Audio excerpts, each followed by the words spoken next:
Welcome to my YouTube channel Q Official. بسم الله الرحمن الرحيم. الحمد لله نحمده ونستعينه ونستغفره ونعوذ بالله من شرور أنفسنا ومن سيئات أعمالنا. من يهده الله فلا مضل له ومن يضلله فلا هادي له. ونشهد أن لا إله إلا الله وحده لا شريك له ونشهد أن محمدا عبده ورسوله. أما بعد، أعوذ بالله من الشيطان الرجيم. بسم الله الرحمن الرحيم. إن الصلاة كانت على المؤمنين كتابا موقوتا.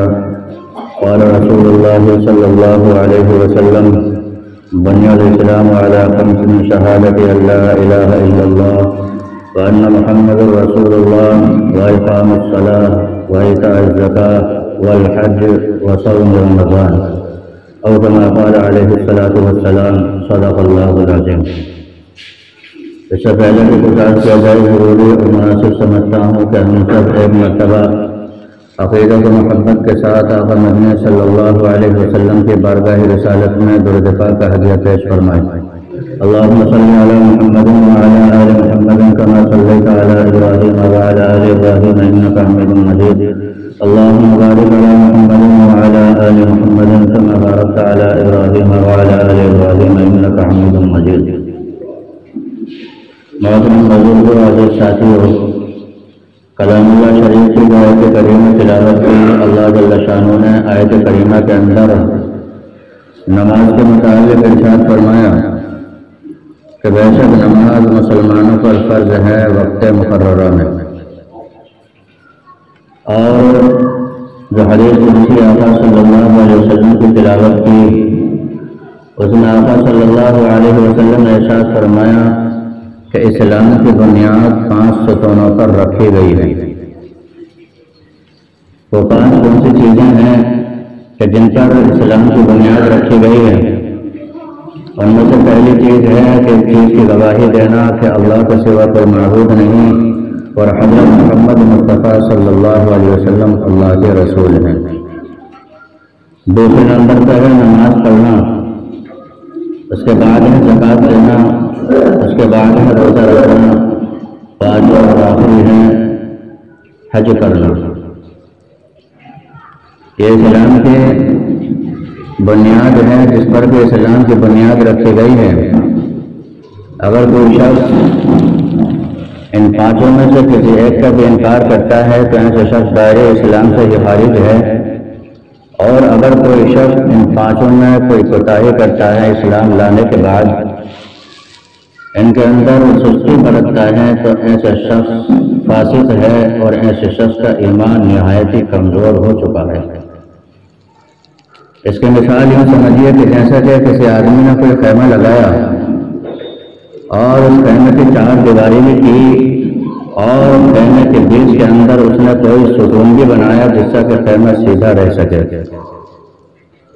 اگر اس خیمے میں سے بیچ کی لکڑی کو نکال دیا جائے تو وہ خیمہ پائیدار اور مضبوط نہیں مانا جا سکتا. اس کی مضبوطی کے لیے، اس کی پائیداری کے لیے ضروری ہے کہ بیچ پر لکڑی ڈالی جائے. اسی طرح اگر کسی کونے کی بھی کوئی ستون یا کوئی لکڑی ہٹا دی جائے، وہ عمارت پائیدار اور مضبوط نہیں مانی جا سکتی. جدھر کا بھی ہم ستون ہٹائیں گے ادھر کا ہی پلڑا اس کا جھکا رہے گا. اسی طرح اگر کوئی شخص ایمان لانے کے بعد جو بقیہ چیزیں ہیں ان میں کوتاہی کرتا ہے، سستی برتتا ہے، تو ایسے شخص کا ایمان نہایت ہی کمزور اور ضعیف ہو جاتا ہے. لیکن ایمان لانے کے بعد ان میں جو سب سے اول رکھا گیا وہ چیز ہے نماز. ایمان لانے کے بعد، کلمہ پڑھنے کے بعد جو سب سے اول چیز ہے وہ چیز ہے نماز. کیونکہ نماز کے علاوہ باقی جو جتنے بھی امور ہیں، زکوٰۃ دینا، روزے رکھنا، حج کرنا، یہ ایسی چیزیں ہیں کہ اگر اللہ تبارک و تعالیٰ نے مال دیا ہے تو زکوٰۃ کا بھی فرض ہے. لیکن اگر کسی کے پاس مال نہیں ہے تو اس پر زکوٰۃ فرض نہیں ہے.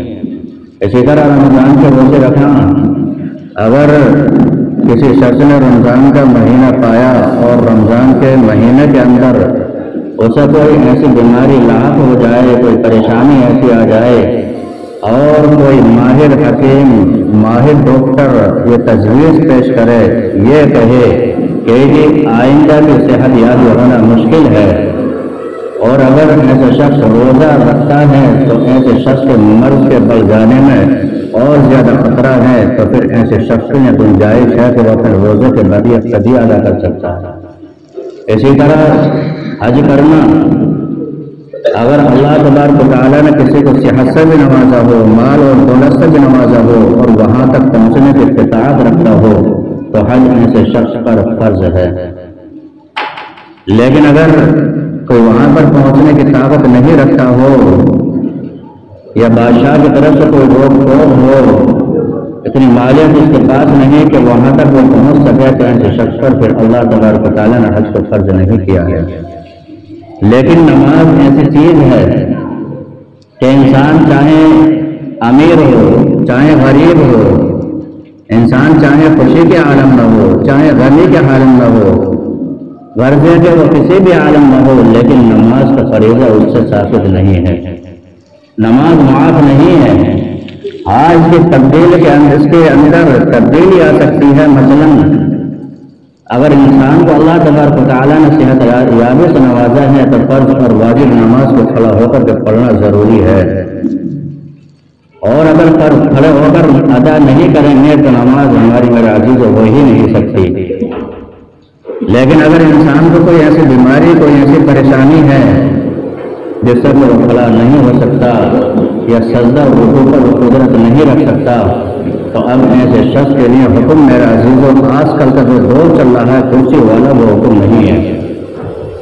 اکثر مساجدوں کا حال دیکھیں، نکل جائیں تو میرے عزیزوں ہر ایک مسجد کے اندر آپ کو کرسی رکھی ہوئی نظر آئے گی، ملے گی، جبکہ میرے عزیزوں اگر انسان سجدے پر قدرت نہیں رکھ سکتا تو ایسے شخص کے لیے حکم ہے وہ شخص بیٹھ کر نماز پڑھے، چاہے اپنے پیر پھیلا کر ہی نماز پڑھے۔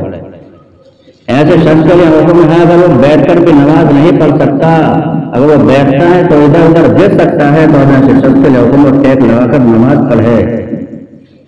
لیکن میرا عزیزوں کرسی تو بالکل لازمی ہی ہے کہ کوئی ماہر حکیم، ماہر ڈاکٹر اس چیز کو کہتا ہے کہ جی زمین پر بیٹھنا ان کے لیے نقصان دہ ثابت ہو سکتا ہے، اس وقت پھر کرسی اختیار کی جا سکتی ہے۔ لیکن آج کل جیسا کہ یہ تو آج کل رواج چل چکا ہے، مساجد اس سے خالی نہیں ہے۔ میرا عزیز اگر کسی شخص کو دیکھیں تو اس کی بات کو سنیں، اگر یہ صورت نہیں پائی جا سکتی تو میرا عزیز اس کو سمجھائیں، اگر مان جائے تو ٹھیک ہے، نہیں مانتا وہ جانے اور اس کا کام جانے۔ تو کرسی جو ہے لازمی ہے۔ تو لیکن یہ نماز جو دین کے جتنے بھی 5 ارکان ہیں، ان کے اندر ایمان لانے کے بعد نماز کو سب سے اول رکھا گیا کہ نماز کسی حالت میں بھی انسان سے معاف نہیں ہے۔ یہاں تک کہ اگر انسان اگر بیٹھنے پر بھی قدرت نہیں ہے تو ایسے شخص کے لیے حکم ہے کہ ایسے شخص اشارے سے نماز پڑھے، لیکن نماز کو نہ چھوڑے۔ خود اس چیز کو دیکھ لیں کہ آقا مدنی صلی اللہ علیہ وسلم کا جب آخری وقت تھا، میرے آقا علیہ السلام نے تو صحابہ کرام کو بلایا، دونوں صحابہ کرام رضوان اللہ علیہ مجمعین کے کندھے پر اپنے ہاتھ مبارک کو رکھا اور مسجد تشریف لے جا رہے ہیں، اور حالت یہ ہے کہ پیر مبارک زمین پر رگڑ رہے ہیں، جسد کو لے جا رہے ہیں۔ یہ کس کی بات ہے؟ کائنات کے سردار کی بات ہے، یا آقا مدنی حضرت محمد رسول اللہ صلی اللہ علیہ وسلم کی بات ہے۔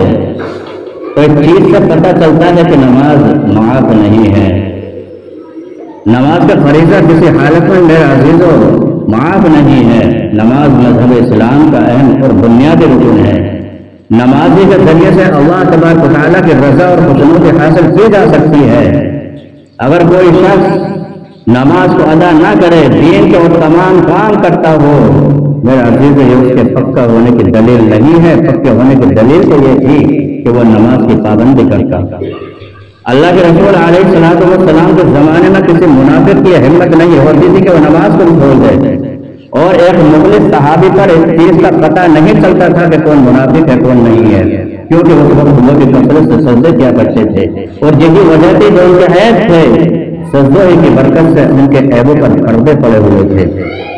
اور دلوں کا حال تو اللہ جانتا ہے کہ اس کے دل میں کیا کچھ چل رہا ہے۔ ہم تو فقط اتنا جانتے ہیں، اتنا سمجھتے ہیں کہ اگر کوئی شخص بزرگیت کا دعویٰ کرے اور کیسی کرتب اور کیوں نہ دکھلائے، اگر ایسے شخص نماز نہیں پڑھتا ہے، میرا عزیز کھلے سے کہو کہ ایسے شخص یہ پکا ہونے کی دلیل نہیں ہے، ایسے شخص شیطان ہے اور اپنے ایسے شخص دعوے میں ایسے شخص جھوٹا ہے، بلکہ اس کے سچ اور صحیح ہونے کی علامت تو یہ تھی وہ کثرت سے سجدے کرتا۔ اس کی اہمیت کا انداز ایسی چیز سے لگانا کہ دین کے جتنے بھی امور ہیں اللہ تبارک و تعالیٰ نے جبرائیل امین کو بلایا کہ جبرائیل آ اور یہ پیغام میرے محبوب کو جا کر کے دے دے، لیکن جب نماز کی باری آئی تو اللہ تبارک و تعالیٰ نے جبرائیل امین سے نہیں فرمایا کہ جبرائیل جا میرے محبوب کے پاس جا کر یہ نماز کا تحفہ عطا کر دے، نہیں، بلکہ جب نماز کی باری آئی تو اللہ تبارک و تعالیٰ نے اپنے محبوب صلی اللہ علیہ وسلم کو شان کے ساتھ اپنے پاس عرش عظیم پر بلایا اور تب یہ نماز کا تحفہ عطا فرمایا۔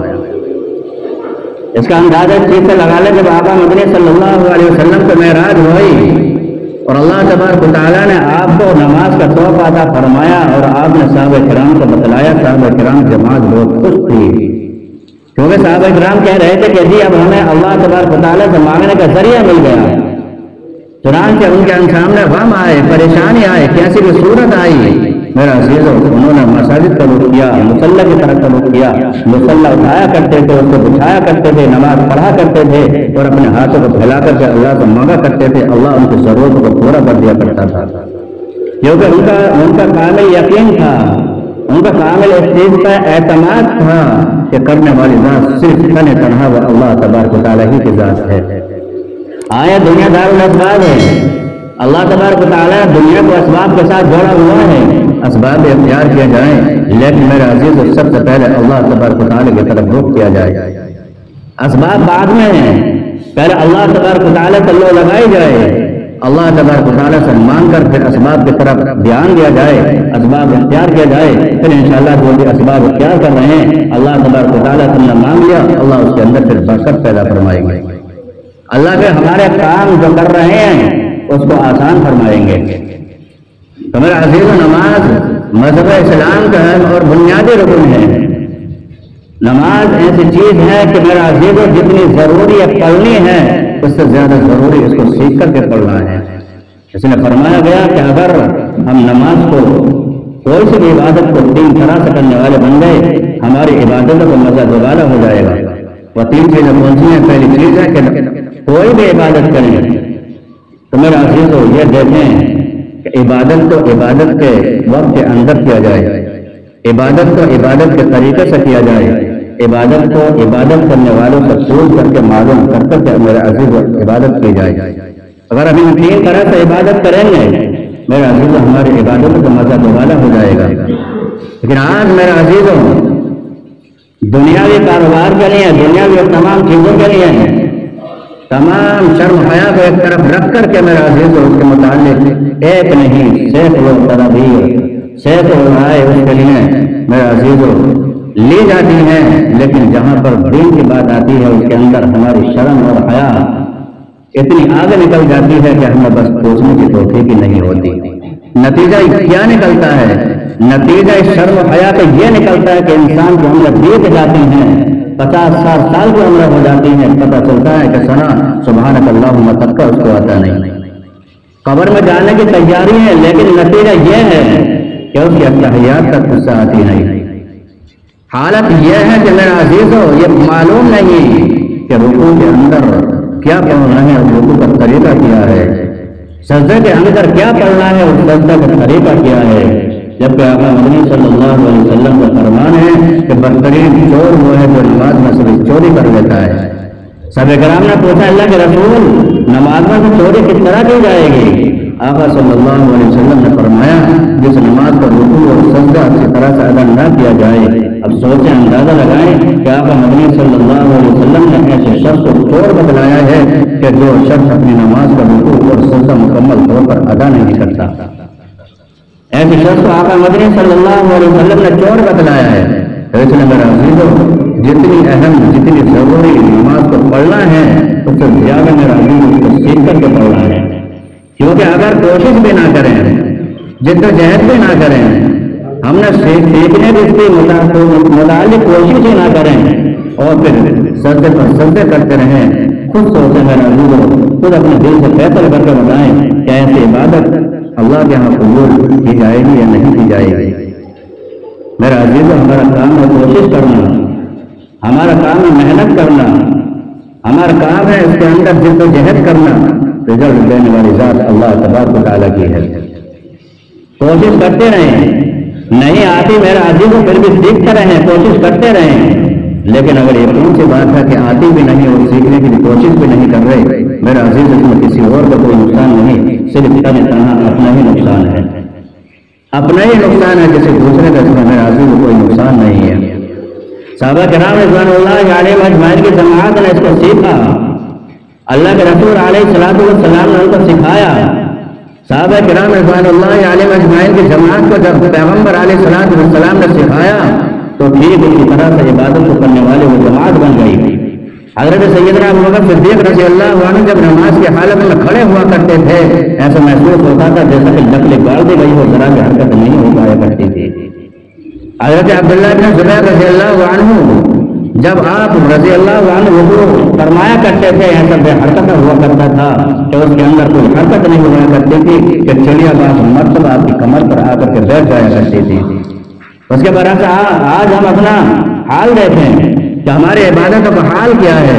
میرا عزیز اللہ فرمایا، آج تو ہماری حالت یہ ہے کہ سب سے بڑا فتنہ آج کے دور کا جو ہر ایک چیز کے اندر رکاوٹ بنا ہوا ہے، میرا عزیز ہر ایک جیب کے اندر ہے، جس کو موبائل کہتے ہیں۔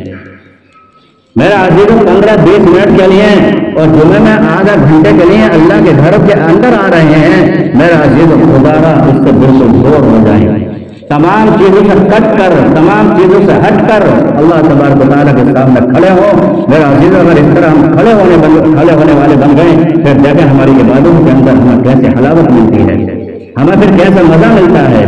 میرا عزیزوں، جب اللہ کے دربار میں آئے، اللہ کے دربار میں ہم کھڑے ہو گئے، موبائل ہمارے ساتھ کیا ہے، موبائل ہماری جیب کے اندر رکھا ہوا ہے، ادھر نماز بھی چل رہی ہے، ادھر کال آئی، رنگ ایسی پتہ چل گیا فلاں نام کے بندے کی کال آ رہی ہے، ساری توجہ سے ادھر سے ہٹ کر کے ہماری دوسری طرف چلی جاتی ہے کہ نہ معلوم کیا پریشانی، کیا بات، کیا غرض ہے، کس وجہ سے وہ کال کر رہا ہے۔ ادھر کیا حال ہے صحابہ کرام کا کہ حضرت عبداللہ بن زبیر رضی اللہ عنہ اپنے گھر کے اندر نماز پڑھ رہے تھے، قریب میں ایک بچہ بیٹھا ہوا تھا، چھوٹا سا بچہ تھا، اور چھت پر سے سانپ گرتا ہے، بچے پر وہ سانپ لپٹ جاتا ہے، لیکن آپ رضی اللہ عنہ کی نماز کے اندر کوئی بھی خلل پیدا نہیں ہوا۔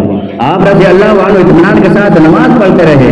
جب آپ نے نماز کو مکمل کیا، آپ نے اپنی بیوی کو بلایا اور اس سے پوچھا کہ شور شرابے کی آواز سے آ رہی تھی، آواز کیسی تھی؟ ان کی بیوی نے فرمایا کہ آپ کو معلوم نہیں؟ کہ نہیں معلوم۔ فرمایا بچے پر سانپ گرا، بڑے مشکل سے بچے کی جان بچی، آپ کہہ رہے ہیں مجھے نہیں معلوم۔ فرمایا اگر میں اپنی توجہ ادھر سے ہٹا کر ادھر کر لیتا پھر میری نماز کہاں پر باقی رہتی؟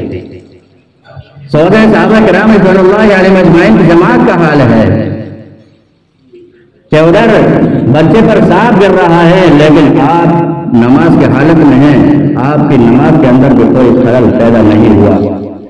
صحابہ کرام رضوان اللہ علیہم اجمعین کی اللہ کے پیغمبر نے ایسی تربیت کی کہ پہرا دے رہے ہیں، رات کا وقت ہے، گولی پر گولی اور تیر پر تیر کھا رہے ہیں، ایک ایک تیر نہیں، تین جگہ پر تیر لگ جاتا ہے، لیکن میرے عزیز نماز کے اندر پھر بھی کوئی خلل نہیں ہوتا ہے۔ ایسی تربیت آقا مدنی صلی اللہ علیہ وسلم نے اپنے یاروں کی کی۔ حضرت عمر فاروق رضی اللہ تعالیٰ عنہ کو آخر زمانے میں جب آپ کے خنجر لگا، جس کی وجہ سے اکثر خون بہتا رہتا تھا اور کبھی کبھی آپ پر رشیدی کی نوبت آ جایا کرتی تھی، لیکن جب آپ کو نماز کے لیے متوجہ کیا جاتا تھا، آپ رضی اللہ عنہ کہا کرتے تھے نعم لا حضرت الاسلام لمن لا صلاۃ لہ، ہاں نماز ضرور پڑھنی ہے، جس نے نماز نہیں پڑھی اسے اسلام کا کوئی حصہ ہی نہیں۔ حضرت ابو طلحہ رضی اللہ عنہ نماز پڑھ رہے تھے، نماز کے دوران آپ کے ذہن کے اندر آپ کا ایک باغ تھا، اس باغ کا خیال آ جاتا ہے، آپ نے نماز کو مکمل کیا، نماز مکمل کرنے کے بعد آپ نے اس باغ کو اللہ کے راہ میں صدقہ کر دیا کہ میں ایسی چیز کو اپنے پاس رکھتا ہی نہیں جو رکاوٹ بنے۔ جو دین کے کسی معاملے میں رکاوٹ بنے ایسی چیز کو میں اپنے پاس رکھتا ہی نہیں۔ آج مثلا حال دیکھیں میرے عزیزو، اللہ معاف کرے، ادھر نماز کی تیاری ہے لیکن ذہن، دماغ، آنکھیں موبائل کے اندر ہیں، تکبیر ہوئی، موبائل جیب کے اندر رکھا، نیت باندھی، ادھر سلام پھرا، ایک دم سے میرا عزیز ہاتھ کے اندر موبائل آ گیا۔ میرا عزیز ایسے حالت کے اندر جب ہم عبادت کریں گے، نماز پڑھیں گے، سچ بتائیں میرا عزیزو، کیا ایسی عبادت اللہ کے ہاں قبول کی جائے گی یا نہیں کی جائے گی؟ میرا عزیزو، تمام طرح سے جب اللہ کے گھر کے اندر ہم آ رہے ہیں، یہ تو موبائل کے بعد ہے، فرمایا اللہ کے گھر کے اندر آئے، اللہ کے سامنے جب آپ کھڑے ہوں، اپنے دلوں کو بالکل صاف ستھرا کر کے اللہ کے دربار میں آئے۔ کیا بغض ہے، کیا جلن ہے، کیا حسد ہے، کیا نفرتیں ہیں، اللہ کے گھر کے اندر آئے، کوئی امیر نہیں، کوئی غریب نہیں، کوئی فقیر نہیں، کوئی کسی حالت میں بھی نہیں، اللہ کے گھر کے اندر آئے ہیں، تمام کے تمام نمازی ہیں، تمام کے تمام مصلیان ہیں، تمام کے تمام مسجد کے چھوٹے ہیں۔ میرا عزیز اللہ کے گھر کے اندر آئے، تمام طرح سے، تمام طرف سے اپنے ذہن کو، اپنے دل دماغ کو بالکل پاک، صاف اور ستھرا کر کے اللہ کے دربار میں کھڑے ہوں اور اپنی توجہ پوری کی پوری ادھر ہی رکھیں۔ میرا عزیز اس حالت میں اگر ہم عبادت کرنے والے بن جائیں گے، میرا عزیز پھر دیکھیں اللہ کی مدد ہمارے ساتھ کیسے شامل حال ہوتی ہے۔ اس کا سب سے بڑا خمیازہ یہی ہے کہ میرا عزیزو، اللہ کے دربار میں کھڑے بھی ہوتے ہیں، عبادتیں بھی کر رہے ہیں، تلاوتیں بھی ہو رہی ہیں، لیکن وجہ کیا ہے؟ وجہ صرف اور صرف یہی ہے، پوری توجہ ہماری اس چیز پر نہیں ہوتی جو کام کے ہم کر رہے ہیں۔ تلاوت بھی جاری ہے لیکن دماغ کے اندر ہمارے گھر کا، کاروبار کا، میرا عزیز خیال بھی چل رہا ہے۔